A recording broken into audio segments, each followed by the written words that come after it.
Moi, je travaille ici comme une coordinatrice de français. Je coordine les cours de français pour les volontaires étrangers qui viennent ici pour donner les cours. En fait, avant les étrangers viennent ici, je les contactais par l'internet s'ils ont des questions, s'ils veulent savoir plus d'informations sur leur travail ici. Et c'est ça. En fait, on a reçu beaucoup des volontaires depuis l'année scolaire. Par exemple, cet été, on a accueilli presque 9 volontaires, mais depuis juin jusqu'à mai, on a accueilli que 4 volontaires. Mais c'est bien parce que pendant l'année scolaire, on ne fait pas beaucoup de cours de français. Parce que comme vous savez, il y a l'école, donc les élèves sont occupés avec l'école. En fait, Project Hope a l'objectif humanitaire.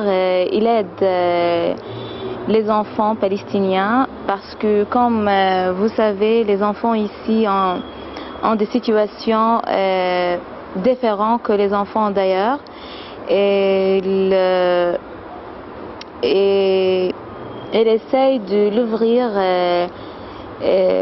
la chance pour nos enfants d'avoir la vie, comment ça se passe la vie d'ailleurs, à l'extérieur, parce qu'ils sont ici bloqués, leur imagination est très limite par rapport aux enfants qui sont à l'extérieur. Les étrangers enseignent et les aident à savoir les choses socioculturelles. En plus, ils apprennent la langue française.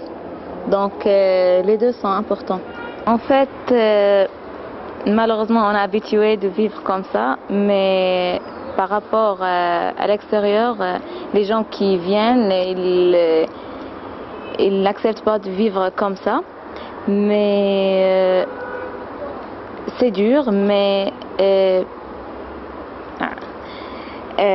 par exemple, nous, on ne peut pas circuler, on ne peut pas aller venir entre les villes. C'est très très difficile d'aller par exemple à Ramallah ou à Qalqilia à cause de barrages. Mais ça va, on est habitué, c'est ça ce que je peux dire. En fait, en 2002, quand l'intifada a commencé, les Israéliens sont occupés tous les territoires palestiniens. Ils ont entré pendant la nuit. Notre immeuble était vibré. Ok. Et un jour, à 2 heures du matin, ils ont entré et ils ont dit qu'il y a un terroriste dans notre immeuble. Ils ont demandé de tous les hommes de descendre.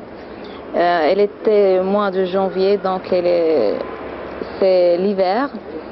Et en fait, ils ont frappé les hommes qui n'habitent pas dans notre appartement, ou bien dans notre immeuble.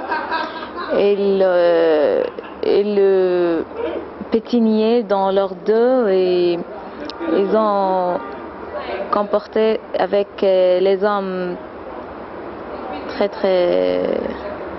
un mauvais comportement. Oui. Je pense que Project Hope le nom de Project Hope, il va diffuser de plus en plus parce que Project Hope est la seule association qui travaille avec les étrangers, l'échange avec les étrangers. En plus, cette année, quand j'ai vu des gens, ils ont dit oh là là, le nom de Project Hope est devenu plus connu qu'avant. Il y a beaucoup d'étrangers qui viennent, ils ont dit qu'est-ce qu'ils font les étrangers ici. Donc je pense Project Hope il va avoir un bon futur. La situation en Palestine est très difficile. Je ne peux pas dire qu'on va voir la libération prochainement. On a beaucoup de problèmes. On ne peut pas dire qu'on va résoudre ces problèmes dans 2 ans ou dans 10 ans. C'est très difficile. Oui, malheureusement.